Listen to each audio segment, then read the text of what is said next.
Hey, welcome to Screenplay Junkie. My name's Drew Helmick, and I love screenwriting and everything there is about movies. But before anything makes it to the screen, it always begins with text on paper.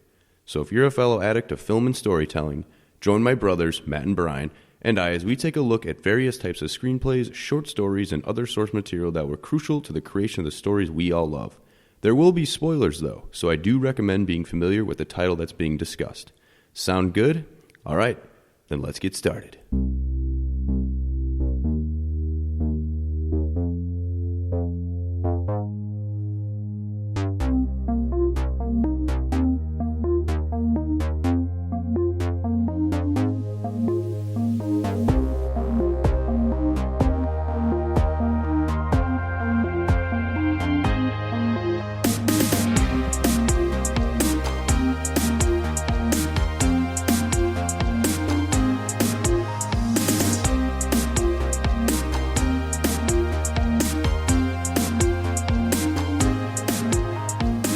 The film industry, guys, what do you think it's going to look like? I mean, I feel like we've been hearing a lot of different things, and I don't know what I believe in yet. No one's going to movies right now. Shut down, honestly. So, are you saying the future is in like after this? Are people going to keep going to the movies? Yeah, like what 6 feet apart. Yeah, like what do you think it's going to look like? Because I feel like I've heard a lot of different things, and I don't know what to believe yet. I think it's going to be like more exclusive to go to a movie because there's less seats, so maybe it'll cost much more money. So yeah, maybe they're not going to go to the theater at all. I don't think. Maybe a sort of like isolation viewing. Maybe like you watch yours by yourself, like a private screening. Yes. You could be single-handedly by it. I don't know. I feel like it's gonna be like a culmination of things. Like movie theaters, I think will still live, but they're gonna remove a ton of seats. They're not gonna be able to fit as many people in the movie theaters because people will be afraid. And that makes sense. Yeah, and also I think drive-ins will probably That's reemerge. Coming back. That's yeah. pretty exciting. Like I've never been to one, so that'd be fun to go to. Yeah, and I Sit think on the hood of the car, watch a movie. But you can't. Oh, really? That doesn't sound comfortable at all. Sitting on the hood of a car to watch a movie, or in the car.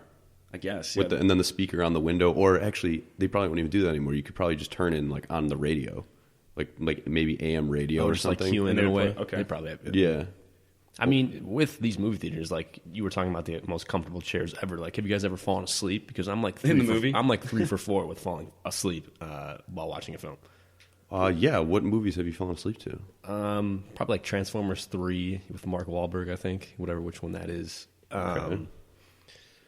To be honest, maybe a little bit of Toy Story 4, I'd say. You fell asleep during that? I don't know. Can't blame you. Right off the top of my head, I can't really think. Have you ever demanded your money back from falling asleep? No. Oh, there was another one, Sausage Party. That was one. You fell asleep during that? Dude, that was one I was like out cold for. There's reasonings, but... Yeah? Matt, what movies have you fallen asleep to? None. Oh, did you say that already? No. Oh, okay. I've never fallen asleep in the theater, though. Never. All right. I know I fell asleep twice in the movie theater. The first time was in high school when some friends and I went and saw, what the hell is it called? Alice in Wonderland. Okay. Trippy. And we did a couple things before the movie? Yeah, whatever. But yeah, I fell asleep. Like, don't even remember the movie, really. Then the one that I fell asleep to most recently was, some people will probably be like, dude, how'd you fall asleep during that? Was Star Wars Rogue One. Oh, I fell asleep during that movie. Yeah, probably. Is that when we went to Star with our cousins? Yeah. Well, I fell asleep because we ate like a bunch of Pequod's pizza, deep dish pizza in the city. Good night. And right. I got so full, and of course the comfortable seats and stuff, and then you want to get candy and more stuff while you're watching it. And so I was so full, and then it probably must have been a part of the movie that was not much action going on. So I passed out, and then I woke up at the end when Vader's like breaking into the ship. Okay, like the best part of the movie. So I was like, yeah, I'm glad I woke up to that. And then don't they like blow up a planet? That'll wake you up. That's loud. They do. I think they do at one. I've only seen that movie once. They use the Death Star. Yes. Yeah. And then everyone dies. It's such a bleak ending. But that's all. That's it. That's it for me as far as falling asleep is concerned. But I want to go back to a future of film industry, because besides movie theaters, I mean, things right now that are flourishing are Netflix, Hulu, like all these sorts of like streaming services, right? And yeah, they're taking over. Yeah, and I know some movies have gone directly to video, or directly to streaming, right? And some have just postponed the release entirely, like Fast and the Furious. It was supposed to come out, and they just were like, "Nah, we're going to save it for next year." I've seen that them plug in that new Scooby-Doo movie. It's an animation. Know nothing about it, but there's a new Scooby-Doo movie. Yeah, it's called like Scoob. Really? Yeah. Oh wow, never heard. That's his full name, Scoobert. I don't know. But yeah, movies, I like it. they're going to start doing more that are just digitally released right away that you can like rent for like $20 at home. Yeah. And I think that's going to become a Could normal this be thing. the end of movie theaters? No way. I don't think so. I don't think so. Because it's always the... They're downtrending though. Like, There's a think about reason it. to watch a movie in the movie theater. When you go to a movie now, you don't even get the like the paper ticket anymore at a lot of places, which people liked collecting those. I like them too, yeah. Rather than getting a what paper movies you've receipt. seen. Because it was like a different type of paper, like maybe like cardstock. I don't know the exact name. But now they just give you the normal receipt I get from McDonald's. Yeah. That just has the movie on Yeah, it. and it doesn't feel the same. Yeah. They're downtrending. Movie theaters are going down. We'll see though what happens after all this is over in the aftermath of COVID-19. I mean, we're not going to talk about it too much because the news talks about it way too much anyway, and everyone's probably annoyed by it by now. So let's talk about The Descent, okay? But first, let me welcome back fellow story addicts to Screenplay Junkie episode number 54. Drew, Matt, and Brian here. And today, like I just said, we have probably one of my favorite horror movies, The Descent, which is a 2005 low-budget, underrated horror film by UK filmmaker Neil Marshall. Yeah, this is a movie maybe a lot of people haven't seen, but it's really, really good. And I really can't think of another movie that takes place in a cave. And just a cave alone is like kind of scary. Would you agree? Yeah. Being in the dark. Just darkness itself. Because like I know we had, I don't remember, Kentucky? Is that where we were? It was like a year ago. We were in Kentucky. a cave. It was Mammoth. cool. Like, so they had lights, electricity all planned out, and they gave us a time where it was like 10 to 20 seconds, or they shut them all off, and Yeah. you couldn't even see your hand like 4 to 5 inches away from you. Not maybe even closer to that. I couldn't imagine like being in there and not knowing where I was. Like if we got separated Sense from of the tour direction. guide, oh my gosh, yeah, your sense of direction can go. Especially if those lights weren't on, like Yeah. you'd be panicking within like an hour. Right. Yeah, Mammoth Caves, super solid place. I definitely want to go there. And like even the route they took us on, like if you got to have like at least some sort of athletic ability to get up and down. Yeah.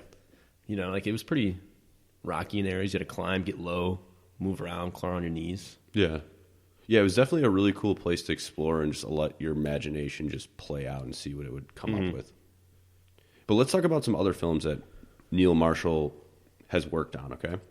So Dog Soldiers was his, I think his feature debut. I could be wrong, and that came out in 2002. And Werewolf movie. yeah, this It's movie's awesome. amazing. This is probably one of my other like favorite horror movies. I have a ton. I don't know, but another coincidence as far as when we're recording this episode.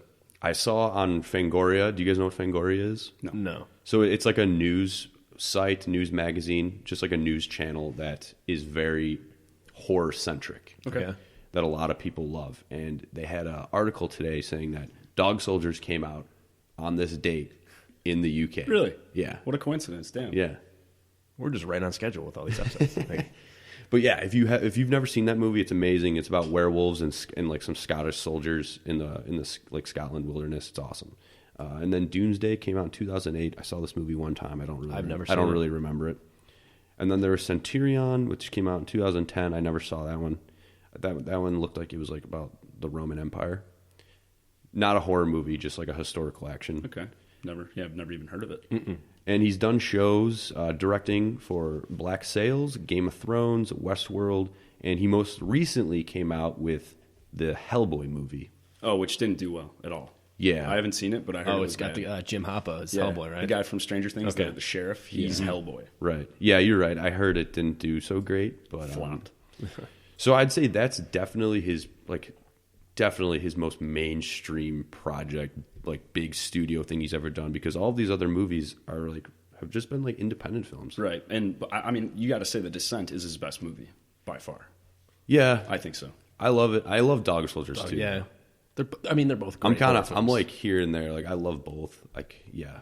I just love the creature from these creatures in The Descent, like these Yeah. weird cave people things. Dwelling, yeah. They're awesome. Yeah, and I guess there's a Descent Part 2. Have you guys seen that before? No, just heard about it. Just reading log lines and just looking at images. Yeah, I guess the plot is like there's one survivor of The Descent, spoiler, sorry. And the whole plot is that she goes back like with authorities to either show the authorities the monsters or maybe to try to save her friends. I'm not sure. But she goes back into the cave. Like, why the hell would you go back? Oh my God. Yeah. What a horrible idea. Yeah, I have no idea, but we'll get to that because there's endings that conflict from The Descent, so it's like weird to imagine that they even made a Descent Part 2 because there's different things that occur. It's like a whole choose your own adventure type story. Honestly, the director really left out a bunch of different options for you to either watch as an ending or to like think. Yeah. So let's go over the IMDb info on this one. Sure. So The Descent came out on August 4th, 2006. I'll read the logline. A caving expedition goes horribly wrong as the explorers become trapped and ultimately pursued by a strange breed of predators. Very nice. You know, off the top, loglines are great, especially if, like, for horror ones, because like with that, you're like, what could this possibly turn into? I mean, it's just you're trapped in a cave. And then watching, like, it just starts with, oh, we're rock climbers. This is what we're doing for our fun. Yeah, and then they get trapped in a cave. Nightmare. This movie was written and directed by Neil Marshall, and starring in it is Shauna Macdonald, Natalie Mendoza, Alex Reid, Saskia Mulder. She's like from like Norway or something. All these girls are European. Yes. And then MyAnna Buring and Nora-Jane Noone. I don't think I've seen these people in anything else. Neither Maybe have I. Juno. I feel like Juno I recognize more like in other movies, but I'm not really sure. Yeah, I'm not familiar with any of them. This is pretty funny. The tagline for this movie is "Afraid of the dark? You will be." That's so cheesy. Yeah. All right, let's do the trivia. All right, I'm going to take it away at this time. So we have director Neil Marshall. He initially wanted to pass on this project because having just done the movie Dog Soldiers. Yeah, which Drew was talking about, werewolves. So he decided to cast an all-female group, I'm assuming because in Dog Soldiers an all-male group. So exactly. he wanted to switch it up and define and avoid cliches of like their normal personalities. And he chose different actresses with a wide array of accents to give them the film a more cosmopolitan feel to it. What the hell does cosmopolitan mean? I have no idea. It's just what IMDb is. Just like copy and paste. It's a bunch of girls from all over the like different parts of Europe. I don't know what cosmopolitan means, but it's like it's like a melting pot, you could say. Okay. Well, I just like this. I like this idea of casting an entire group of women because I can't think of another horror film that is all women facing some sort of evil entity or monster or whatever it is, and they're all like badass, you know? Definitely, yeah. They're independent women who don't need no man, for sure. Yeah, the INDE. I can't think of any other movie as well, like off the top. The only movies I can think of that have all female casts are like Bridesmaids and like the Ghostbusters reboot. Like I always thought all female cast movies had to have Kristen Wiig and Melissa McCarthy. I thought that was like a staple. Yeah, I mean for comedies I could see that, but I was thinking just horror in general. Yeah, I can't think of any. You just don't see it in general in movies all like an all female cast. So it's pretty cool, especially because this movie's so good. Yeah, it's so well done. Mm-hmm. Well, just thinking about this filmmaking and it taking place in a cave, filmmakers, they definitely considered it to be too dangerous, which I can totally see. You have no idea what landscape you're walking into and where you're going to film and how slippery or what it can contain. We can't film in a cave. You're going to injure somebody. So super interesting. They decided to build their own. It consisted of 21 separate cave sets were built for this film. They were carefully reused with different camera angles, set dressing, and lighting to suggest a nearly endless collection of interconnected tunnels and caverns. This is amazing. Like just being, I guess, imagine like being like this lead artistic guy that has to like build these caves, get the textures right, get the feeling. They maybe made it smell like a cave. Who knows? It looks real. Like everything in the movie makes you think that they're in a cave. Yes. I forgot to mention this too. They made the movie for $3 million. $3 million. That's amazing. I mean, just being as a viewer, like not knowing that they built these caves, I truly thought like there's green screen work in it involved too, and it looks great. Like, they fooled me completely. Totally. Okay, so at director Neil Marshall's insistence, all the people playing the villainous crawlers were professional actors rather than stuntmen or dancers. He wanted them to cultivate a distinct character for their crawler, although in finished film, many crawlers only appear for a few seconds. He even kept the crawlers away from the actresses to allow for real fear to take them over. I love the idea of hiding the crawlers from the actresses. Mm-hmm. So then, like, boom, they see them for the first time on set and they're scared. Yes. Adrenaline pumping, man. That'd be insane. You have to laugh, though, at how hard these actors worked to put, like, all the time and effort of getting the makeup on to become a crawler. And they're like, the director's telling them, oh, make your own character up. Like, have a personality. And then they're on screen for 5 seconds. Like, just drooling over themselves. Yeah, like, it's a lot of work to be depicted as such a disgusting creature. Yeah, and I like when you said that he purposely didn't let the actresses see the creatures. Mm-hmm. A lot of movies do that, and I think it's more of just allowing the actor to kind of imagine what the creature looks like because they've read the script, of course. They know what they're getting involved with, but they don't know what it looks like, and it's supposed to builds up like anticipation, and it's supposed to get more of a real reaction out of the out of the person's facial expression when they see it. Yeah, it has to. Prior to the release of the sequel, this is pretty interesting about like speculated fan theories here. Oh, it's interesting? It's in trivia. Supposedly, thank you, Matt. Supposedly, these crawlers were just all figments of Sarah. Sarah's the main character of the film. All components of her imagination, and she supposedly takes out all of her friends in the cave. So so this theory is that the monsters aren't real? Not real.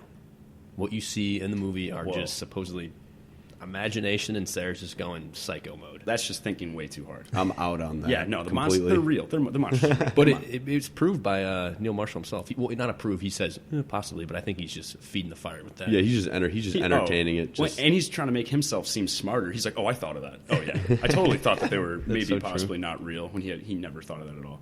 Yeah, I'm not feeling that at all. No. The monsters are real. They killed her friends. She survived. Yes. That's what I choose to believe. 100, dude.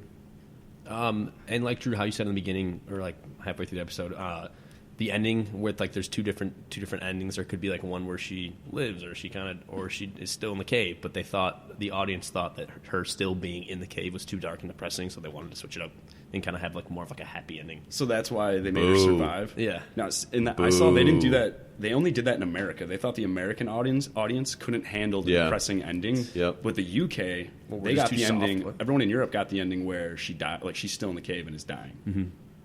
So I guess Americans, we just can't handle the depressing story. We need a happy ending. And finally, they have this like I'd say about 18-inch long neon light stick. They bought that in an adult film store. Like the glow sticks? Yeah, the glow sticks. What would that be used for? I don't know. Illuminating other caverns, I guess. Oh, come on, dude. Maybe, oh, God. It's disgusting. Shame on you. What? I'm not saying anything. Maybe it just like doubles as like a Dick's Sporting Goods. Like, you can go there, get your sex stuff, and then get your spelunking gear too. Okay, that makes sense. Hooks and ladders and clamps. Yeah, galleons and dicks, dude. To climb. Galleons and dicks. Yep. But that concludes trivia for The Descent. Man, that's so weird. Glow sticks. Yeah, okay. Let's descend into The Descent. Script info. Descent. I hated that. Originally titled The Dark. Dark? So what kind of title do you guys like more? The Descent or The Dark? Oh my gosh, The Descent has just balls to it. Like The Dark. Like, I feel like The Dark, like they made the screenplay and they're like, what should we call it? They're like, well, it takes place in the dark like 75% of the movie. Let's call it The Dark. Too simple. I like The Descent. They're going down into a cave. It's creepy. It's just got a more of an eerie feel to it. Definitely. And the title, you got to have a good title. That's like most of the movie, right? The Descent is a better title, I agree. So the draft date that we read was dated September 3rd, 2004. We don't have a draft number, and it's 94 pages long, so about an hour and a half running time, which I think the movie was like an hour 40 minutes, something like that. Anyways.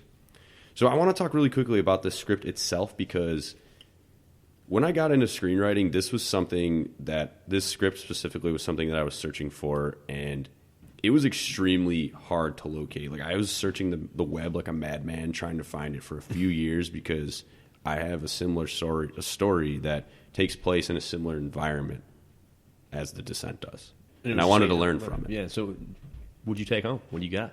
What's that? From reading, what did I learn? Yeah, just like... Well, I guess... it's more of like descriptive ways of like trying to... Descriptive, and I just wanted to see how Marshall navigated in a claustrophobic space. Okay. Because writing, at least my, my experience of trying to write in that area is very tough. It was like claustrophobic in itself trying to write in that space, because in the scenes of what I'm talking about in my story where they take places, the characters can only go forward and backward. That's it. Whereas like if you're in a room, there's a ton of decisions you can make for these characters. But what I learned was just write it, try to figure it out, and don't allow your imagination to be confined to the space you're trying to write in. Okay. Just let it go, because what we saw in that documentary of how they made the movie was that they made the set. Like, they weren't actually doing it in a cave. Yeah, it's not like he had like a cave picked out. Oh, we'll shoot this scene here. Yeah, this exactly. Scene here. No, like it was just, let's just see what we can make, and then he probably had to change the script like on set to fit what they had. There's a possibility. Yeah. So yeah, it was just things like that. Like, I mean, I did study like some blueprints of like where it takes place to try and get like a better vision of what it looks like, but yeah. Now, before we get into the horror of this film, let's talk about our main characters. So who are they? We have Sarah, the main character, and she's enduring the trauma of losing her husband and daughter in a car crash. Yeah, that's how they start the movie. They really really messed up. Throw you into it. It's tough to watch. Like, you're watching people die in a car crash. It sucks. Yeah, they don't care. They're just like, here you go. And then we have Beth, who's Sarah's best friend. She's like an English teacher in her main support system. There's Juno, and she's the only American of the group, and she's like the self-proclaimed intense leader and was having an affair with Sarah's husband. And in the movie, like, you can kind of tell, like, maybe there's like little signs. Once you pointed it out and you're like looking for it, you can tell. There's like facial expressions. I think the necklace even relates to him in a way. Yeah, because in the screenplay, it was just way, way, way more apparent. Like, hey, this is going on. Oh, okay. Friend of the year, right? What a horrible friend. Juno. Oh, Juno. Yeah. And then there's Sam, and she's the doctor of the group. Rebecca, she's Sam's sister and the best climber. And finally, there's Holly. She's the youngest of the group, and she's like an extreme adrenaline junkie and Base Juno's jumper. protege. Yeah, she's Irish, too. She's like, shite. Instead of shit, she says shite. Pretty funny. Yeah, I don't know how they all like became such extreme sport lovers. Like, most people like read a book on the weekend or like play golf or just hang out with friends. No, they want to go cave diving. They want to like jump out of airplanes. Like, who knows? Like, they're always chasing the next high, and I just don't understand how you get to that point. I don't know either, man. They just People get addicted you surround to it. your way. Yeah, I don't know. Interesting hobbies that everyone has. Yeah, they have to be regulars at like Bass Pro Shop, Cabela's, right? They're just always going to these superstores, buying glow sticks. Buying whole goods, yeah. Got to get glow sticks and rope. Like, how much rope do they have? I feel like that has to cost a lot of money. True. A lot of that gear, definitely. It's an expensive hobby, I'd assume. Very expensive. And the next point is, what makes this movie work so well as a horror film? And my reason is because I think it does a phenomenal job of mixing real horror and fictional horror. But you're stuck in a cave. I mean, that is terrifying. Yeah. If you get caved in, I mean, damn, you're panicking. Mm-hmm. Yeah, I mean, let's just go over what these real fears and traumas are. So a little list that I put together is losing a loved one, the dark, claustrophobia, heights, being trapped, a fading relationship with a friend, accidentally killing a friend, among others. If I didn't list any, if you guys that was a can think of hefty any. list that right there. That I wasn't even thinking about. I was thinking like if you like break your leg and you're in a dangerous situation already, because like Yes. one of them breaks their leg and you're trapped in a cave. It's like now you're just like dead weight to everybody else. I mean, that's trying to escape. one that you flesh-eating cannibals. You could add that to the list. You could throw that in there. That was part of the fictional fear I was saying, because you don't run. That makes sense. Yeah, Okay. right. Nah, we're in nonfiction. I got you. Well, I mean, that if you come across cannibals, that's a real thing. Hey, it's happened. That in could history. be real, It's happened. right? Just not as extreme as this movie. Yes. So the fictional fear, of course, is the existence of the Stygian Crawlers. That they never Stygian? They never say the word Stygian in the movie. They just I don't even know what they that say means. crawlers. Yeah, what does it mean? I got it here. Okay. So Stygian, because when I read that, I was like, what is that? So Stygian is apparently, it means extremely dark, gloomy, or forbidding. The Stygian blackness of the cave would be an example of how to use the word Stygian. Okay, yeah. I'd say these monsters are pretty gloomy. They're pretty Stygian, dude. Yeah. God, they're terrifying. That's what they are. And so now that we've identified that the fictional fear, the main antagonists of the movie, are these monsters, these Stygian crawlers. So what are they exactly? So the crawlers were designed to resemble Nosferatu from the film Nosferatu, like 1922. I think it was like the original Dracula. Oh, so like that SpongeBob episode. Yeah, he's so ugly. He's an ugly mug, man. And they had these monsters in the movie having huge white eyes to begin with, but they cut them out because they thought they looked too goofy. Okay. So they made their eyes like small, normal human size, and they're blind. Yeah. It took 3.5 hours for the actors to transform into a crawler, and they had to shave all of their body hair, eyebrows, everything, chest flow, all got to go. I'll say, when we were watching that like behind the scenes documentary, The Making of the Descent, when they were doing the stuff on the crawlers, I was super interested in that. The makeup, the special effects, all the like the People are crazy when it comes to just turning a monster into real life. But it was with hilarious. practical effects. Sorry, it was hilarious watching the characters who were getting dressed up as the crawlers just being hilarious. Yeah, they're like singing songs, yeah, smoking cigs, yeah, and just doing stupid shit. It was great, yeah. Just in the character himself. I'm glad we saw that behind the scenes footage. That was really, really entertaining. Yeah. But yeah, these crawlers, man, they're depicted as cavemen who never left the caves, and they evolved in the dark over like thousands and thousands of years. Like I don't know how the director thought of this, but it's a really cool concept and idea. Just cave people that never left the caves. So this is a quote from God, come on, Matt. Neil Marshall. Yeah, it's not even a hard name to say. What a tongue twister. It's not even a hard name to say. But this is what he says. He says, it's a colony, and I thought that it was far more believable than making them the classic monster, right? If they had all been male, it would have made no sense. So he wanted to create a more realistic context for them. He wanted to have a very real feel, like a primal species living underground, and he wanted to make them human because humans are the real scariest thing on this planet, right? Like humans can do the most damage, so he really wanted to humanize these monsters. Okay. Yeah, I like that. That makes It's weird. sense. You read that description, and like I'm sitting here thinking it reminded me of. I mean, we're hefty Skyrim lovers. The Thalmor. Oh, I'm yeah, pretty yeah. sure they lived underground. That's basically what they are. moved the same way. It does look like them. They Yeah. just evolved underground, Yeah. blind. They use like echolocation to find you. Yeah, they're like bats. And man, are they ugly. Very ugly. So yeah, these monsters, they're like perfectly thrive in a cave. No eyesight, really good hearing, great smell. Although in the movie, it didn't seem like they had good smell because they were like right next to the human beings and they couldn't find them. So maybe their smell's not that great. But yeah, they're like expert climbers too. So they're just like Spider-Man crawling all around the cave. Terrifying. Yeah, I wouldn't want to find any of these guys if I was, Mammoth Cave, going in Mammoth Caves, like on a tourist thing, or going up to this level of spelunking. No thanks. So knowing this, guys, like this kind of background about who these crawlers are, and hearing Marshall's origins of what they are, when watching the movie, is that what you thought the crawlers were? Did you think they were evolved cavemen? Yeah, I think it alludes to it enough. I mean, they had like the human all figured that just ran on all fours, so I assumed that they were an evolution of like just human beings that lived in the caves and never came out. And now that we like know more about them, I just have more questions. Like, Yeah. where, like in this cave, did they just have a part of the cavern that's like designed for going to the bathroom? It's like the poop cavern. They may have functioning plumbing. Because they do have they had like a feeding cavern where it was just all the blood and like guts and bones. Right. So there has to be a poop cavern. And like, thank goodness they didn't stumble into that. That would have been messy. That would have been horrific. They don't even Been cook their disgusting. food. They're eating raw food. I mean, you got to imagine there's some really disgusting we got smelly parts of farts. that cave. 100%. Now, I was also thinking too, like, do they have a leader? Is there like a lead?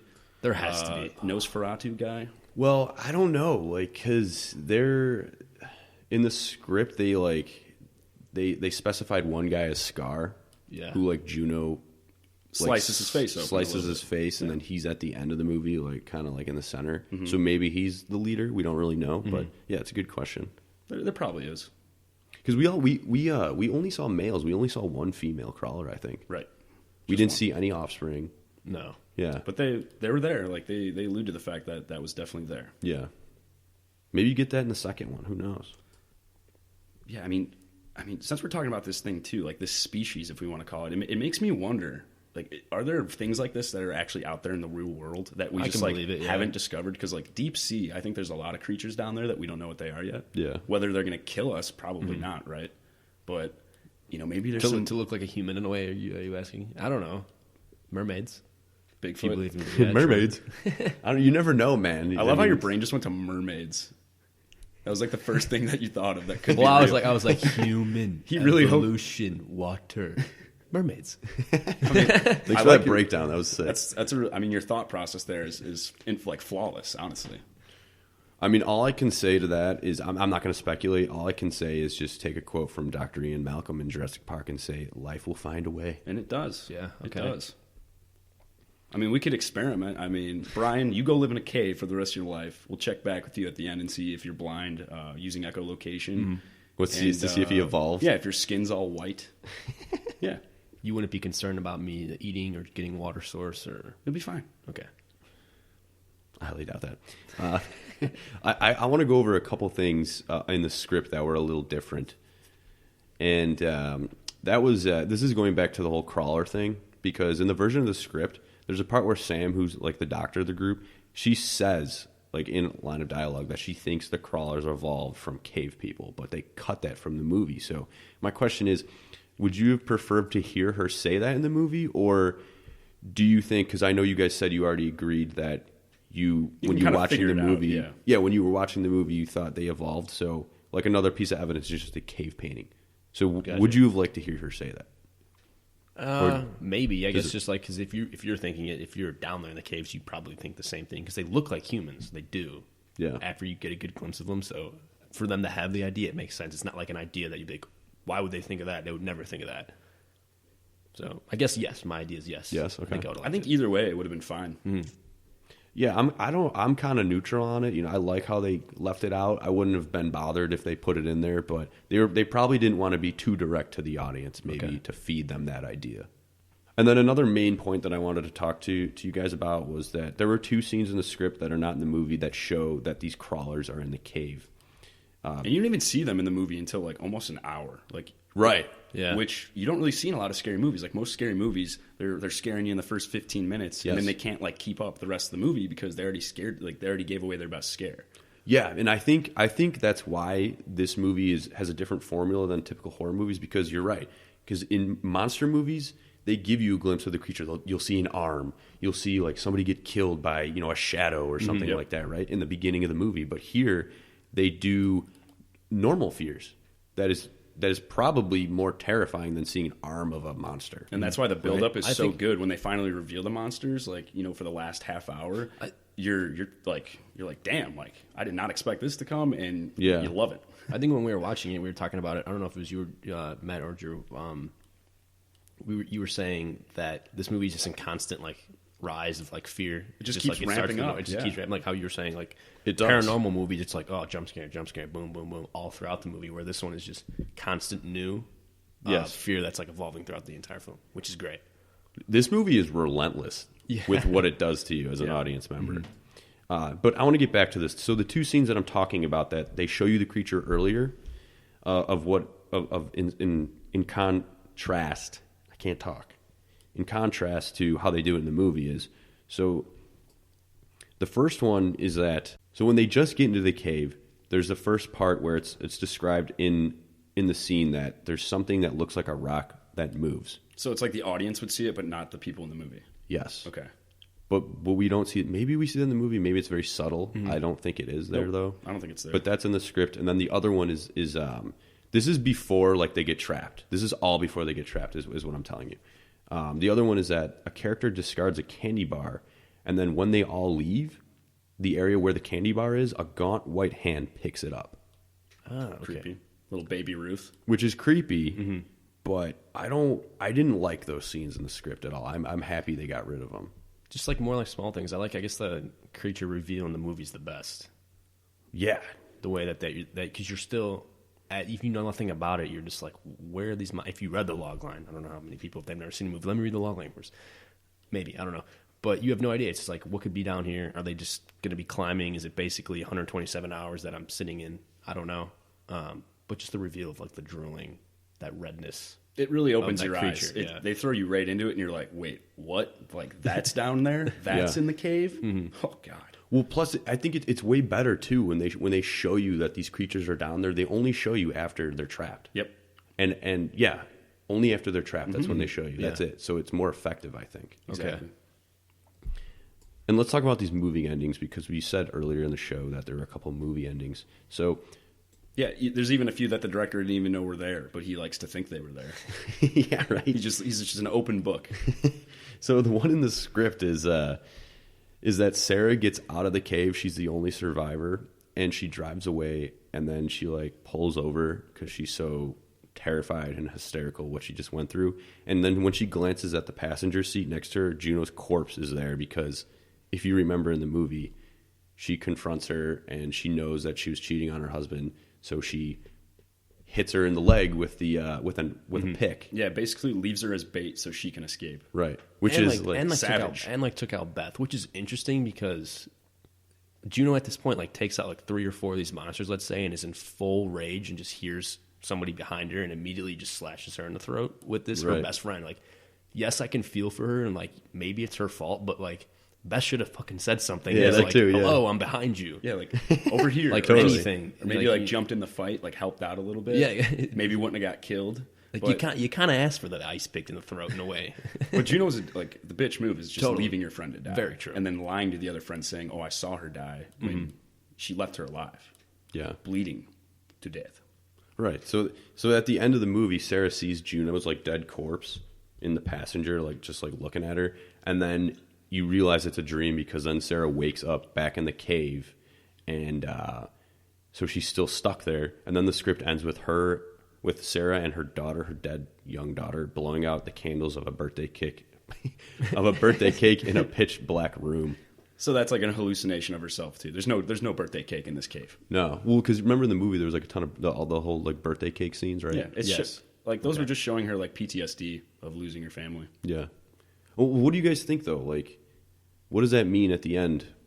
Because we said there's an American version and a UK version. So the American version, She escapes. is when she escapes and then just sees Juno in the passenger seat, and then it ends. Yes. And then the UK version is, does she still see Juno in the passenger, Yep. and then she wakes up in the cave still, and then it ends. And then it's just like a slow, like she's just breathing heavily, waking up. Yeah. And then you hear the creatures around her, and then it just ends. Like it's horrifying, honestly, because you know she's just about to get eaten. So what does that mean to you? Whether it's the hallucination of her seeing Juno in the passenger seat, or if that's how the movie ends, she actually got out. What does that mean to you, her seeing Juno?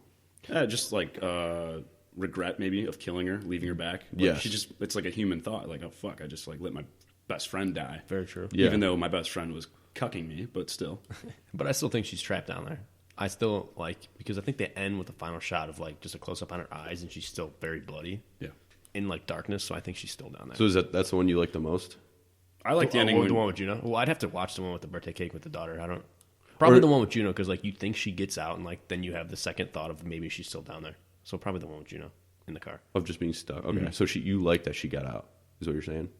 I think that she imagined getting out, but she's still down there. Okay. Oh, and that's okay. the ending I like. Like I'm normally a pretty positive, happy guy, but I like the shitty, depressing ending in this movie. So do I, because it's I just like different, man. Yeah, Like, you don't see that a lot. Where usually in a horror movie, everybody there's has to always win. one person that wins, right? Yeah. And in this one, I think that's the ending the director likes the most too. Oh, The he one has where to. Nobody wins. I mean, because as an audience member, every time we've said this before, whenever a character is in a predicament and it's the main character, you're like, oh well, they're the main character. They're going to get out of it anyway. So why should I feel bad for them? Yeah.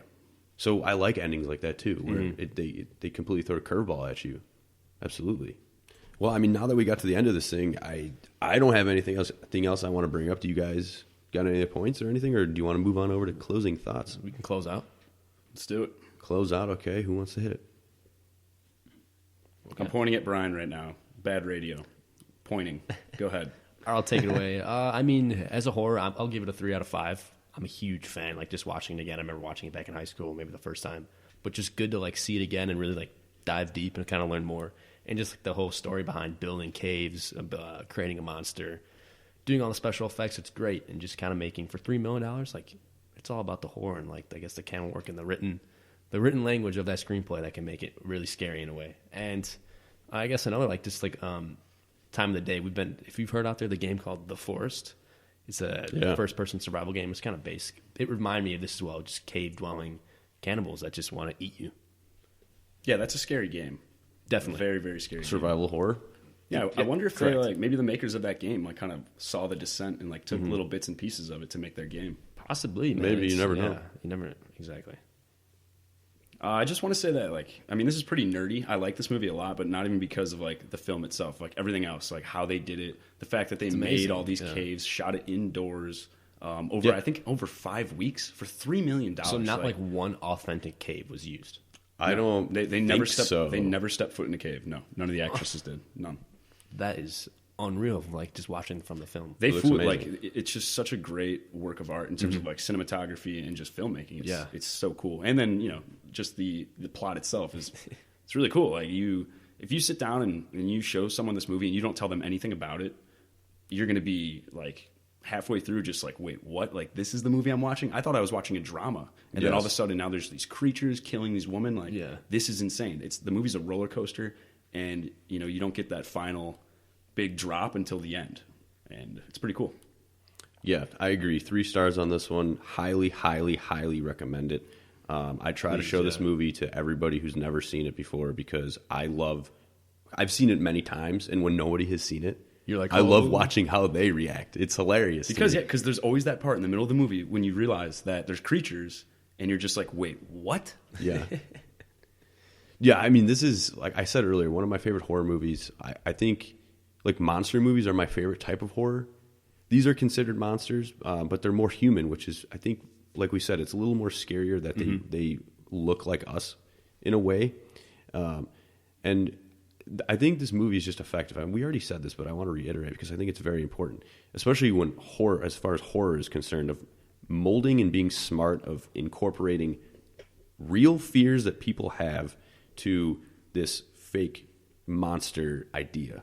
If you put two of those together, I think you're just going to be able to create something really, really good. Absolutely. You know, I think the moral of the story here, too, is if you're going to go in a cave, bring a weapon. You know, bear arms.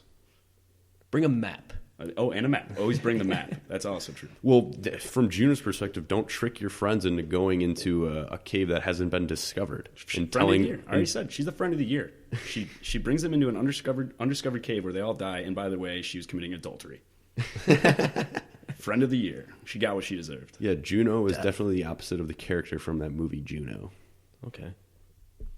That's a weird note to end on. I never saw that movie. Juno with Michael Cera. Juno Chop? Juno Chop. No matter what platform you're using to listen to us, I want it to be known that we're available on iTunes, YouTube, and Spreaker. You can also find us on Instagram at Screenplay_Junkie.